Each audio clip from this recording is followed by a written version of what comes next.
वे पदार्थ जो स्वयं अप्रभावित रहकर रासायनिक अभिक्रिया के वेग को प्रभावित कर देते हैं उत्प्रेरक कहलाते हैं। तो उत्प्रेरक कई प्रकार के होते हैं। धनात्मक उत्प्रेरक अभिक्रिया के वेग को बढ़ा देते हैं, ऋणात्मक उत्प्रेरक अभिक्रिया के वेग को कम कर देते हैं, स्वतः उत्प्रेरक अभिक्रिया के दौरान ही उत्पन्न होते हैं और अभिक्रिया के वेग को बढ़ाने का काम करते हैं। तो काफ़ी होमोजीनियस उत्प्रेरक, हेटेरोजीनियस, तो इस प्रकार की होते हैं। सबसे पहले बात करें अपने डी ब्लॉक के तत्वों के उत्प्रेरकों का एग्जाम्पल लें तो साबाते-शेंड्रेंस अभिक्रिया। साबाते-शेंड्रेंस अभिक्रिया क्या होती है? इस अभिक्रिया द्वारा असंतृप्त कंपाउंड, असंतृप्त का मतलब जिसके अंदर डबल बंध और ट्रिपल बंध हो, उस कंपाउंड को कहा जाता है असंतृप्त कंपाउंड। असंतृप्त कंपाउंड को संतृप्त कंपाउंड में बदला जा सकता है। और संतृप्त कंपाउंड जिससे कहेंगे जिसके अंदर सभी सिंगल बंध हो, उसे कहेंगे संतृप्त। तो असंतृप्त को संतृप्त में बदला जा सकता है। ये किसकी उपस्थिति में होती है? नीपडले पुत्र इनकी उपस्थिति में हो सकती है हाइड्रोजनीकरण। यदि ये हाइड्रोजनीकरण रेन्ने निकल की उपस्थिति में हो, रेन्ने निकल की उपस्थिति में हो, तो इस अभिक्रिया को कहा जाता है साबाते-शेंड्रेंस अभिक्रिया। साबाते-शेंड्रेंस अभिक्रिया द्वारा वनस्पति तेल होता है, उसको वनस्पति घी में बदला जा सकता है। वनस्पति तेल को वनस्पति घी में बदला जा सकता है। वनस्पति घी क्या होता है, जिसे अपने सामान्य भाषा में कह देते हैं डालडा घी। तो वनस्पति तेल को वनस्पति घी में बदला जा सकता है यदि रेने निकल की उपस्थिति में हाइड्रोजनीकरण करवा दिया जाए। तो असंतृप्त तेल होता है वो असंतृप्त होता है और घी होता है वो संतृप्त होता है।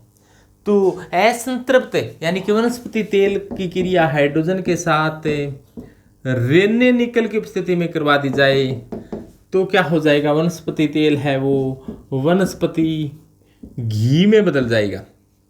तो इस घी की क्वालिटी क्या होती है? कम होती है।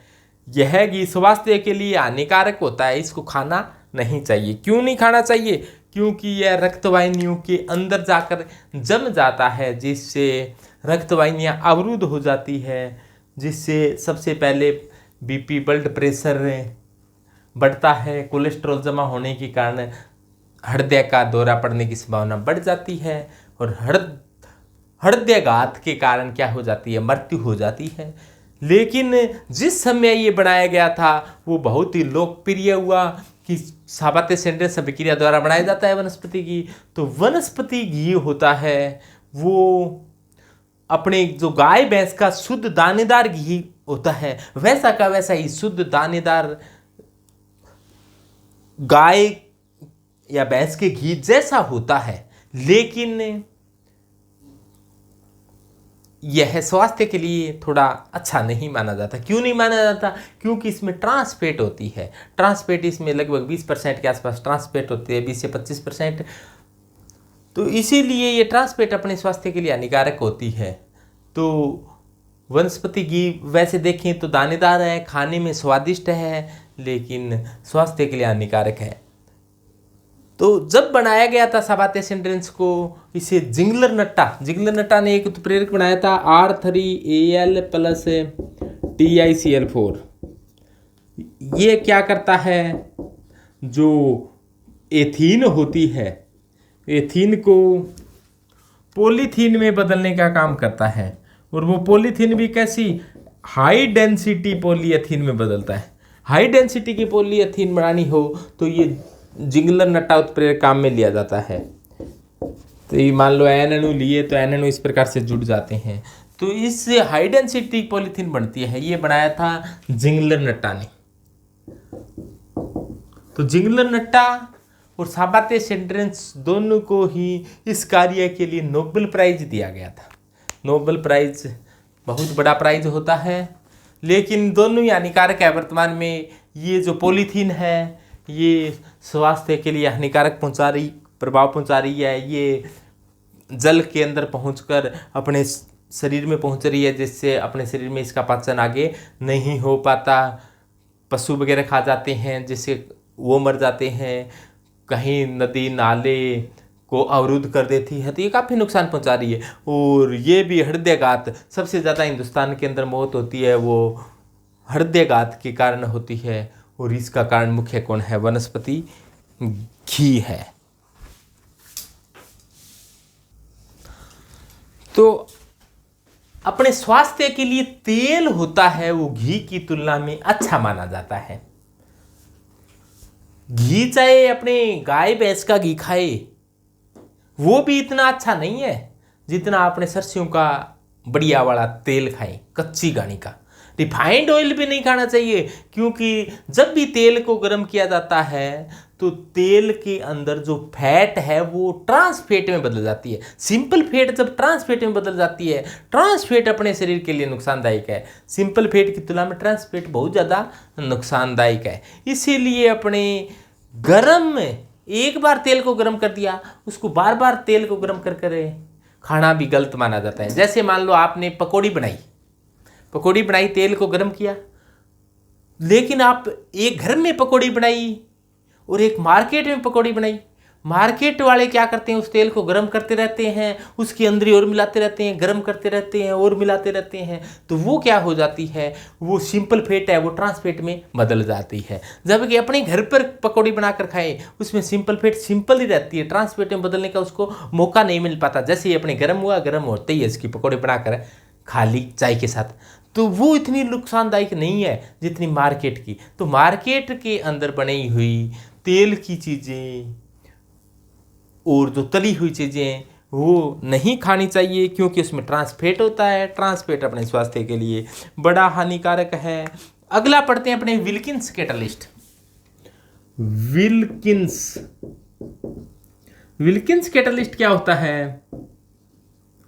तो विल्किंस ने एक उत्प्रेरक बनाया, उसका क्या था कि PH3P की होल थ्राइस RHCl, ये कोई इस प्रकार का कंपाउंड था, इसे विल्किंस कैटलिस्ट कहा जाता है। रोडियम का संकुल यौगिक है ये, हाइड्रोजनीकरण के काम आता है। क्या काम करता है ये? हाइड्रोजिनेशन करता है, यानी कि हाइड्रोजनीकरण के काम आता है। कहीं पर हाइड्रोजन जोड़नी हो तो विल्किंस कैटलिस्ट को बुलाकर लाया जाता है। ये बहुत ही अच्छा होता है। इसकी संरचना थोड़ी सी देखने में जटिल लगती है, लेकिन बहुत ही सुंदर संरचना होती है। RH रोडियम के साथ है, रोडियम से कौन जुड़ेडो है? Cl जुड़ेडो है। रोडियो समझ गया नहीं?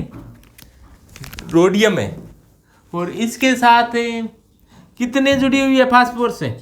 3 PPP। और P के साथ क्या जुड़ी हुई है? PH है। PH का मतलब फेनिल। कितनी फेनिल जुड़ी हुई है? 3। कड़ा है जुड़ेडी, ए जुड़ेडी, आड़ा भी 3, आड़ा भी 3 और आड़ा भी 3। तो इस प्रकार से 3 व्यंजन वाले इसकी जुड़ी होती है। कड़ा इस प्रकार से ऐसे जुड़ती है। तो इस प्रकार से यहाँ पर ट्राइफेनिल फॉस्फेन रोडियम क्लोराइड बनता हुआ, और ये एक इसे विल्किंस कैटलिस्ट कहते हैं। और विल्किंस कैटलिस्ट होता है वो बहुत ही अच्छा हाइड्रोजनीकरण के काम आने वाला है। यानी कि किसी का हाइड्रोजनीकरण करवाना हो तो विल्किंस कैटलिस्ट काम में लिया जाता है। PH3P की whole thrice RHCl, tris triphenyl phosphate rhodium chloride, तो ये हाइड्रोजनीकरण के काम आता है। तो अमोनिया बनाने की प्रविधि, सबसे पहले तो आपको बता दें कि विल्किंस कैटलिस्ट होता है वो सिन हाइड्रोजनीकरण करता है। सिन हाइड्रोजनीकरण समझ गए ना? कहीं पर डबल बंध है, उसके 2 हाइड्रोजन जोड़ना हो तो एक तरफ हाइड्रोजन जोड़ दिया जाए तो उसको कहा जाता है सिन हाइड्रोजनीकरण। डबल बंध तो टूटेगा, सिंगल बन जाएगा। अब यदि इसके एक इधर जोड़ा जाए और एक इधर जोड़ा जाए तो इसको कहा जाता है ट्रांस हाइड्रोजनीकरण। तो ये विल्किंस क्या करता है? सिन हाइड्रोजनीकरण करता है। अगला है अमोनिया बनाने की एक विधि होती है N2 + 3H2 = 2NH3 है। यहां पर जो उत्प्रेरक काम में लिया जाता है वो लिया जाता है Fe, लोहा। तो Fe एक कैटलिस्ट है, जबकि यहां पर जो मॉड्यूलेटर काम में लिया जाता है या प्रोमोटर काम में लिया जाता है वो MO है। तो MO तो क्या है, Fe तो एक कैटलिस्ट है, और जबकि MO क्या है, एक प्रोमोटर है। प्रोमोटर क्या काम करते हैं, प्रोमोटर उत्प्रेरक की क्रियाशीलता को बढ़ाने का काम करते हैं। प्रोमोटर उत्प्रेरक की क्रियाशीलता को बढ़ाएगा, उत्प्रेरक अभिक्रिया के वेग को चेंज करेगा। तो यहाँ पर अमोनिया बनाने की एबर विधि है, इसे कहा जाता है एबर मेथड। एबर मेथड से अमोनिया बनाई जाती है। ये एक ऊष्माक्षेपी अभिक्रिया होती है, यानी कि एक्सोथर्मिक रिएक्शन होती है।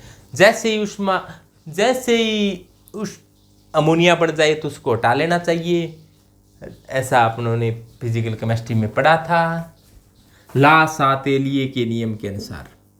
तो ला-सातेलिए ने एक नियम दिया था कि किसी समय पर सांद्रता, ताप, दाब आदि चेंज करने पर समय उस दिशा में चला जाता है जिधर जाने से किया गया प्रभाव है वो नष्ट हो सके।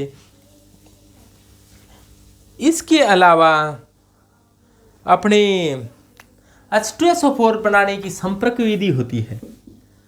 H2SO4 बनाने की विधि को कहा जाता है संपर्क विधि। संपर्क विधि में क्या काम में लिया जाता है, V2O5 पर काम में लिया जाता है। इसमें क्या किया जाता है, H + O2 = SO2, और SO2 की क्रिया कराई जाती है O2 के साथ, तो बन जाता है SO3। और इस सब यहाँ पर जो काम में लिया जाता है वो V2O5 पे काम में लिया जाता है। V2O5 प्लेटिनम एस्बेस्टस से इस प्रकार के उत्प्रेरक काम में लिया जाता है। तो जो ये V2O5 होता है ये 3D वेनेडियम होता है। V2O5 का V2O5 है, उसका जो वेनेडियम है ये 3D श्रेणी का 3D सीरीज का एलिमेंट होता है। तो ये एक अच्छा कैटलिस्ट की भांति काम करता है। तो इस प्रकार से बहुत से कंपाउंड हैं वो एक कैटलिस्ट की भांति काम करते हैं डी ब्लॉक के। तो डी ब्लॉक के वाले जान गए ना, ये अपने डी ब्लॉक के कैटलिस्ट के गुण पढ़ रहे हैं, जैसे साया, लाल, अकेला, तिजोरी, हाफ रफ, विक्रम नवाब टैंक, डूबा, कार मोटर वाली, सिंगरे, मन टकरे भी, फिर रूठी, ओस में असीना, को रहा इधर मत, निपड़ले पुत्रदास, क्यों आगे आऊं रोगी, क्यों आगे आऊं रोगी। तो इसमें जिन्हें कैद होगी कोनी, जिन्हें कैद होगी कोनी। तो ये डी ब्लॉक के हैं, कहाँ कहाँ कौन सा काम आ रहा है, जैसे लोहा है, Fe है वो एबर विधि में काम आ रहा है, और निकल है वो साबाते सेंड्रिच में काम आ रहा है। पीडी होता है वो रोजेनमुंड अपचयन में काम आता है, पीडी और BSO4। रोजेनमुंड अपचयन क्या होता है कि यदि आप पीडी और BSO4 की उपस्थिति में अपचयन कराते हो तो इस अपचयन को कहा जाता है रोजेनमुंड अपचयन। कॉपर भी अच्छा उत्प्रेरक होता है। तो कॉपर की उपस्थिति में जैसे कई अभिक्रिया में कॉपर है वो उत्प्रेरक की भांति काम करता है। V2O5 बता दिया। क्रोमियम के ऑक्साइड भी उत्प्रेरक की भांति काम आते हैं, यानी कि काफ़ी डी ब्लॉक के तत्व उत्प्रेरक की भांति काम करते हैं। क्यों करते हैं ये, क्योंकि डी ब्लॉक में परिवर्तनशील ऑक्सीकरण अवस्था पाई जाती है। परिवर्तनशील ऑक्सीकरण अवस्था के कारण ये अच्छे उत्प्रेरक हैं, अच्छे कैटलिस्ट हैं। तो जितने भी अपने उत्प्रेरक के एग्जाम्पल पढ़े हैं ये सभी के सभी हेटेरोजीनियस कैटलिस्ट के एग्जाम्पल है, यानी कि विषमांगी उत्प्रेरक के एग्जाम्पल है। विषमांगी उत्प्रेरक क्या होता है, जब कोई भी रिएक्टेंट, जैसे मान लो कोई रिएक्टेंट है, किसी कैटेलिस्ट की उपस्थिति में प्रोडक्ट में बदल रहा है, यदि रिएक्टेंट व प्रोडक्ट रिएक्टेंट व कैटेलिस्ट की भौतिक अवस्था सेम हो तो इसे कहा जाता है समांगी, और अलग अलग हो तो इसे कहा जाता है हेटेरोजीनियस विषमांगी उत्प्रेरक। तो ये सभी के सभी उत्प्रेरक पड़े हैं, इसमें क्रियाकारक व उत्प्रेरक की भौतिक अवस्था अलग अलग थी, इसलिए सभी उत्प्रेरक किसके एग्जाम्पल है, विषमांगी उत्प्रेरक के एग्जाम्पल है। जितने पे अपने एग्जाम्पल पढ़े हैं विषमांगी है। एक एग्जाम्पल रह गया था कि CO+H2 कॉपर, जिंक या क्रोमियम के ऑक्साइड की उपस्थिति में केस में बदल जाता है। आप सभी जानते हो कि ये मिथाइल अल्कोहल बनता है, ये भी एक विषमांगी उत्प्रेरक है क्योंकि ये सॉलिड है और ये कैसा है, ये गैस है। तो जब क्रियाकारक और कैटेलिस्ट की भौतिक अवस्था सेम हो तो होमोजीनियस, और अलग अलग हो तो ये क्या होता है, हेटेरोजीनियस, यानी कि समांगी या विषमांगी, विषमांगी। तो ये एक विषमांगी उत्प्रेरक का एग्जाम्पल था कि मिथाइल अल्कोहल का बनना एक प्रकार का विषमांगी उत्प्रेरक है।